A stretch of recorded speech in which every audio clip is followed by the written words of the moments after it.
আসসালামু আলাইকুম। আপনার ডেস্কটপ বা ল্যাপটপে কীভাবে active Windows go to setting সমস্যার সমাধান করবেন চলুন। প্রথমে আপনার ডেস্কটপ বা ল্যাপটপে একটা ব্রাউজারে চলে যেতে হবে। আমি একটা ব্রাউজারে গেলাম, এখানে যা লিখবেন উইন্ডোজ উইন্ডোজ 10 দেখেন আমি লিখছি উইন্ডোজ 10 অ্যাক্টিভেটর টিএক্সটি, এখানে যা সার্চ করবেন। এবার প্রথমেই যে চলে আসবে সেখানে আপনি ক্লিক করবেন লিঙ্কটা। একটু অপেক্ষা করুন, তারপরে চলে আসতে আপনারা দেখছেন যে এখানে ঘুরতেছে, ওয়েট করুন। এরপরে এইরকম একটা ইন্টারফেস চলে আসবে। এই ইন্টারফেস থেকে আপনি এখান থেকে দেখবেন যে অপশনে এখানে এখানে দেখেন কপি আছে, কপিতে আপনি ক্লিক করবেন। আপনার কপি অটোমেটিক হয়ে যাবে।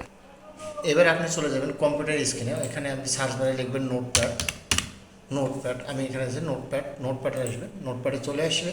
এখানে পেস্ট করবেন। কন্ট্রোল-V দিয়ে আমি পেস্ট করলাম। পেস্ট করার পরে দেখেন এই সোর্স কোডগুলো চলে আসবে। এখানে যা ফাইলে যাবেন, ফাইলে যাওয়ার পরে সেভ অ্যাজ করবেন। সেভ অ্যাজ করার পরে আপনি একটা লোকেশন নেবেন। আমি এখানে ডেস্কটপে করলাম, ডেস্কটপ করে এখানে লিখলাম অ্যাক্টিভেটর লিখলাম।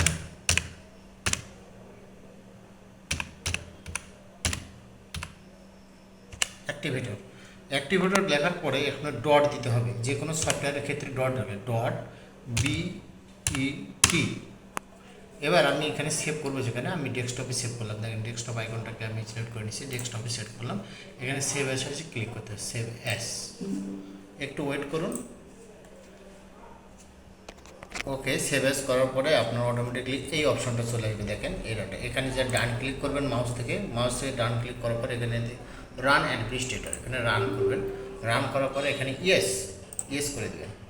ইয়েস করার পরে আপনার কম্পিউটার থেকে এইখানে আপনি স্টার্ট বাটনে গিয়ে কম্পিউটারটা রিস্টার্ট দেবেন। এখানে পাওয়ার বাটনে গেলাম, পাওয়ার বাটনে রিস্টার্ট। এবার দেখা যাক কী হয়।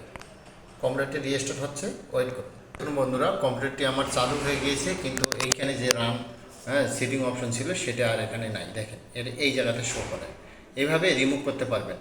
আর রিমুভ করতে না পারলে আমার সহযোগিতা নেবেন, আমি সর্বক্ষণই আপনাকে সাপোর্ট দেবো ইনশাআল্লাহ।